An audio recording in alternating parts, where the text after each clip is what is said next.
Si James Foster at ang kanyang asawa, si M, ay ipinapakita sa simula ng pelikula na nagpapahinga sa isang resort.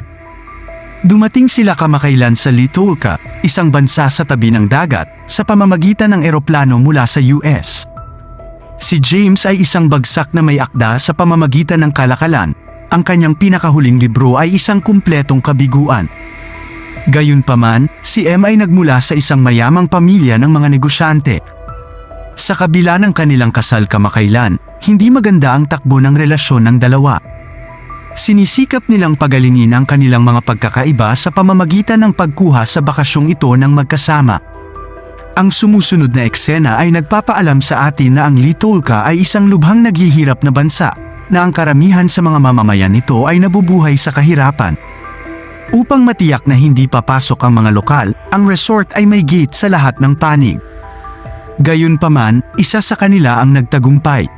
Siya ay nakasakay sa kanyang quad bike sa paligid, nagdudulot ng kalituhan na yun. Napansin ni James ang kaguluhan, at pagdating niya sa lokasyon, isang napakagandang babae na nagngangalang Gabby ang lumapit sa kanya. Nagsimula siya ng isang talakayan kaagad, na nagpapahayag ng kanyang paghanga sa kanyang gawa. Medyo nabigla si James sa narinig dahil total bust ang libro niya. Gayunpaman, nagpapasalamat siya sa kanya at ipinapaalam sa kanya na nagtatrabaho siya sa pangalawang seksyon. Pagkaraan ng ilang oras, lumakad si James at ang kanyang asawang si Alban para makipagkamay. Ang Fosters ay pagkatapos ay pinalawig ng isang imbitasyon sa hapunan sa kanila sa gabing iyon. Ang aksyon pagkatapos ay lumipat sa setting ng kainan, kung saan silang apat ay mukhang nag-e-enjoy sa kanilang sarili. Ibinunyag ni Gabby na si Alban ay isang arkitekto at isang part-time commercial performer. Sinabi ni James na hindi siya nakakasulat ng libro sa nakalipas na 6 na taon kapag turn niya na. Ito ay dahil sa kakulangan ng inspirasyong natanggap niya. Sumagot si Alban na malamang na makakahanap siya ng inspirasyon sa Litulka. Pagkatapos ay inirerekomenda niya na bukas silang lahat ay maglakad sa labas at manood sa lungsod.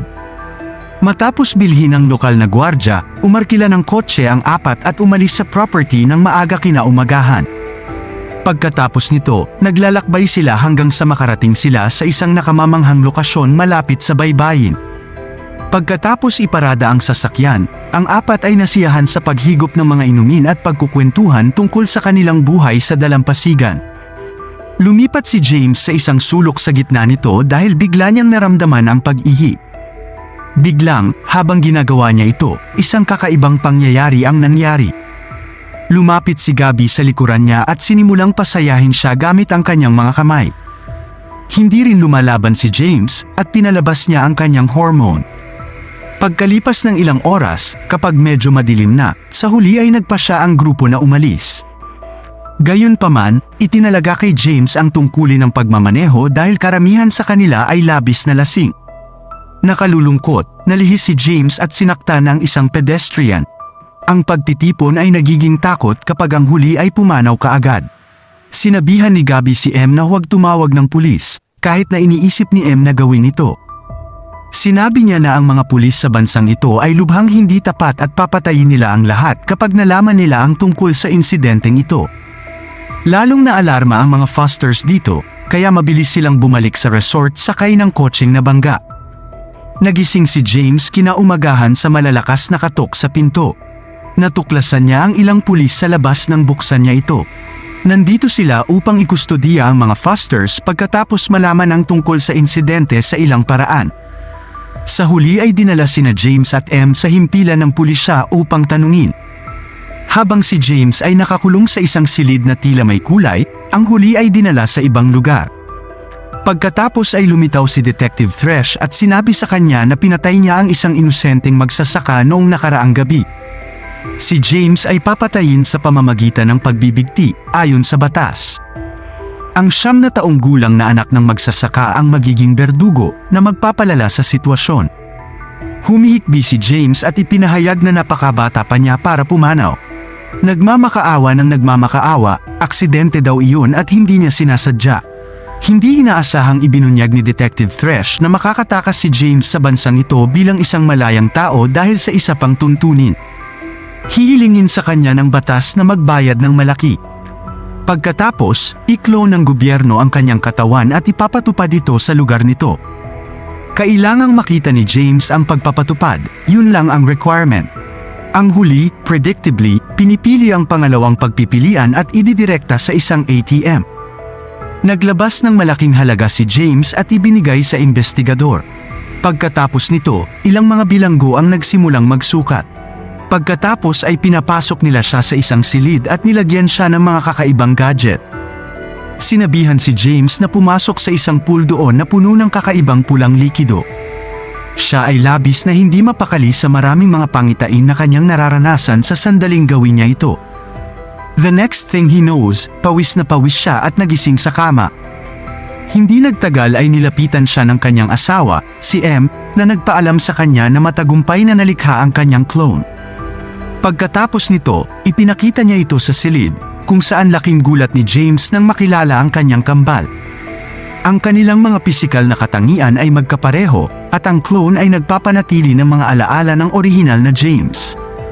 Pagkaraan ng ilang oras, nagaganap ang pagpapatupad, at maraming tao ang naruroon upang makita ito. Si James at M ay napipilitan din ng mga regulasyong panuurin. Hindi nagtagal ay pumasok sa silid ang 9 na taong gulang na batang lalaki, puno ng hinanakit ang kanyang mga mata. Nang walang anumang pagkaantala, paulit-ulit niyang sinaksak ang walang pagtatanggol na clone habang ito ay nakatali sa isang poste.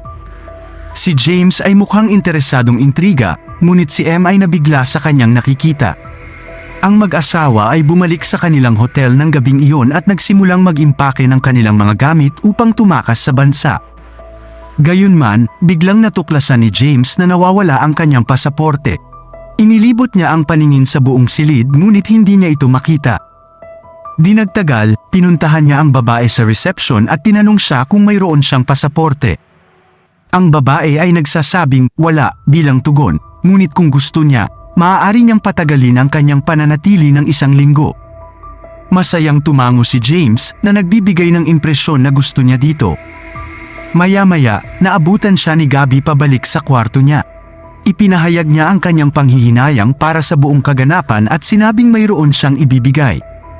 Noong una ay tutol si James na makipag-usap sa kanya ngunit kalaunan ay sumuko sa panggigipit. Pagkatapos nito, uminom ang dalawa at umupo upang mag-usap. Sinabi ni Gabby na bumisita sila ng kanyang asawa sa bansang ito sa unang pagkakataon ilang taon na ang nakalilipas. Kinuha ng isang hotel si Alban para gumawa ng infinity pool. Ngunit isang araw, isang kakaibang insidente ang nangyari na ikinasawi ng 2 manggagawa. Natuklasan nila ang clone plan nang makulong kaagad si Alban dahil sa hinalang kawalan ng kakayahan. Sinasabi ni Gabby na, sa kabila ng pagiging isang kakaibang panuntunan, ang mayayamang individual na tulad nila ay maaaring makahanap ng mga benepisyo mula dito. Sinabi rin niya na maraming bisita sa Litolka ang pumupunta lamang para makita ang kanilang mga clone. Ang sumusunod na eksena ay nakita ni Gabby na sinasamahan si James sa kanyang property, kung saan sila ay sumali sa isang grupo ng iba pang Westerners na nagsasaya sa kanilang sarili. Lumalabas na sila ay nagtatag ng isang tago na lipunan kung saan ang mga miyembro ay nasisiyahan sa pagpatay sa mga lokal. Pagkatapos ay binibigyan nila ang mga awtoridad ng malaking halaga kapalit ng pagkamatay ng kanilang clone. Dahil siya ang unang nakaalam ng clone plan, si Alban ay tila isang mahalagang miyembro ng komunidad na ito. Kasalukuyan siyang nakitang nakaupo kasama ang kanyang may bahay, ngunit hindi naiisip ni Gabby. Ito ay dahil sa ang katunayan na, tulad ni James, siya ay malaya na makipagkita sa ibang mga lalaki. Iminumungkahi ng isa sa kanila na pahusayin nila ang mga steak ngayong gabi habang nag-uusap ang grupo. Pagkatapos ay gumawa sila ng kakilakilabot na desisyon na pasukin ang bahay ng may-ari ng resort at patayin siya. Medyo nabigla si James sa lahat ng ito dahil sa tingin niya ay hindi ito etikal sa kabuuan. Ngunit sa huli, kinukumbinsi siya ng grupo sa pamamagitan ng pagsasabi na magkakaroon lamang sila ng kaunting kasiyahan. Dumating sila sa mansyon eksaktong 12:00. Nang sumagot ang kasambahay ay agad siyang napatahimik. Ang grupo ay biglang nagtungo patungo sa main level ng mabilis. Ang kawawang may-ari ay kakatali lang sa kanyang kasintahan, ngunit sila ay nagkakaroon ng magandang sandali. Binigyan ni Gabby ng baril si James at nakiusap na barilin ang may-ari pagkatapos nilang magsaya. Ngunit tumanggi siyang sumunod. Sa sandaling iyon, ang grupo ay pinaputukan ng security guard na pumasok. Bumaril si Gabby ngunit si Alban pagkatapos ay nakakuha ng pinsala mula sa tama ng bala sa kanyang binti. Ang may-ari, ang kanyang kasintahan, at ang kasambahay ay napatay din sa kaguluhan. Kasunod ng insidente, bumalik ang grupo sa resort kasama si Alban. May Indian dance performance, kaya karamihan sa mga tao ay nasa labas. Pero nataranta si M nang makita ang pagdanak ng dugo. Pilit siyang inaaliw ni James, ngunit hindi niya magawa. Ang buong partido ay dinakip at dinala sa himpilan ng pulisya kinaumagahan. Hindi nagtagal ay lumapit sa kanila si Detective Thresh at ipinaalam sa kanila na sa pagkakataong ito ay masyado na silang lumayo. Kung gayon ay tatanggap sila ng kaparusahan. Ang aksyon pagkatapos ay lumipat sa silid ng pagbitay, kung saan ang buong grupo ay pinagsama-sama at pinatay ng may karahasan. Gayunpaman, habang ipinapakita ang audience sa screen, nalaman natin na buhay pa ang orihinal na grupo. Sa nangyayari, binayaran nila ang gobyerno para sa kanilang kalayaan. Pag-uwi ni James mamaya, nakahanda na ang kanyang asawa. Parang ayaw na niyang manatili dito at natatakot na. Hindi inaasahang tumugon si James na sinabing, ang Litolka ang tahanan niya ngayon, nang hindi man lang siya tinangkang pigilan. Pagkaalis niya, naabutan niya si Gabby sa dalampasigan. Pagkatapos ng ilang oras ng pag-uusap, ipinakita niya ito sa kanyang silid. Kinukuha niya ang lokal na narcotic na ibinibigay nito sa kanya doon. Siya ay lubos na nai-excite dito, at sila ay nagkaroon ng isang mainit na body contact. Mukhang nagsasaya si James at mas isinasama ang sarili sa grupo habang lumilipas ang mga araw. Dahil lulong na siya sa narcotic, kadalasan ay high din siya. May nagmungkahi na i-hostage ang detective na si Thresh at patayin siya. Kasama si James sa iba pa na madaling pumayag dito.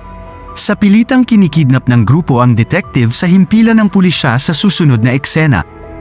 Pagkatapos nito, dinala nila siya sa kanilang villa at sinimulan siyang abusuhin. Uminom muli ng gamot si James at nawala sa sarili. Inihiyan pa niya ang kawawang detective matapos siyang bugbugin. Ang iba pang mga kalahok ay nagsisimula ring umihi pagkatapos gawin ni James. Nang tanggalin ni Gabby ang maskara ng detective makalipas ang ilang sandali, natakot si James nang makitang ang lalaki ay clone niya. Nagmamadali siyang pumunta sa kanyang silid, nakaramdam ng galit at hiya. Naiintindihan na ngayon ni James na masyadong mapanganib na maging malapit sa grupo.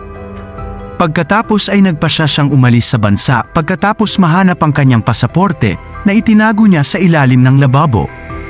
Pagkatapos, palihim siyang sumakay ng bus at naglalakbay papuntang airport. Nakalulungkot, natuntun ito ng mga masasamang tao at nagpasya na iligpit siya. Napilitan si James na lumabas ng bus habang hinarang nila ito sa gitna at tinutukan siya ng baril ni Gabby.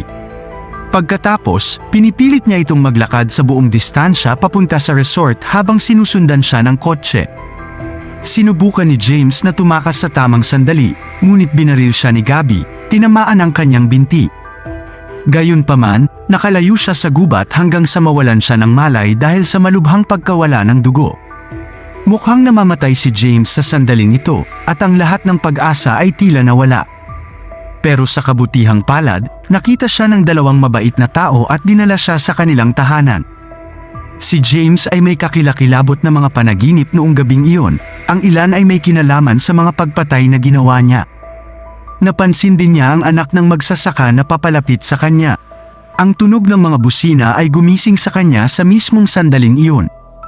Ang buong grupo ay naghihintay sa kanya kapag siya ay tuluyang umalis ng bahay. Pagkatapos ay sumulong si Gabby at ipinahayag ang kanyang pagnanais na makisali sa ilang paglalaro. Si James ay magiging isang mahalagang bahagi ng kanilang grupo kung siya ay manalo. Ang mga kinakailangan ay diretsyo, dapat siyang pumatay ng aso. Ang asong hinuhugot niya ay talagang clone ni James at may suot itong tali. Dahil sa labis na paggamit ng droga, ang clone ay tila galit. Si James, na natatakot, ay nagsabi na gusto niyang umuwi at hindi makisali dito. Napipilitan siyang ipagtanggol ang sarili kapag inaatake siya ng clone. Siya ay nagtatapos sa marahas na pagpalo sa kanyang clone hanggang sa mamatay sa kabila ng kanyang mga sugat. Na-trauma at napuno ng dugo si James pagkatapos ng laban. Tapos, lumapit si Gabby sa kanya at may ginawang kakaiba. Ikinalat niya ang kanyang dugo sa kanyang dibdib at binigyan siya ng inumin. Natapos na rin sa wakas ang bakasyon ng grupo sa huling eksena nang mag-impake sila ng kanilang mga bag at umalis papuntang airport. Habang ang iba ay nag-uusap, tila tahimik si James. Siya ay nabalisa sa kanyang pinagdaanan sa Litolka. Dumating sila sa airport sa lalong madaling panahon pagkatapos, kapag ang bawat isa ay sumakay sa kanilang sariling flight. Si James naman, naghihintay lang sa waiting area. Maya-maya ay pumara siya ng taxi at bumalik sa resort. Marahil ay minahal na niya ang bansa at hindi na niya gustong umalis, o kaya naman ay sobrang sama ng loob niya na ayaw niyang harapin ang kanyang pamilya. Nakatambay si James sa tabing dagat habang patapos na ang pelikula habang bumubuhos ang ulan. Siya pa rin ay hindi tiyak kung saan niya nais pumunta sa kanyang buhay.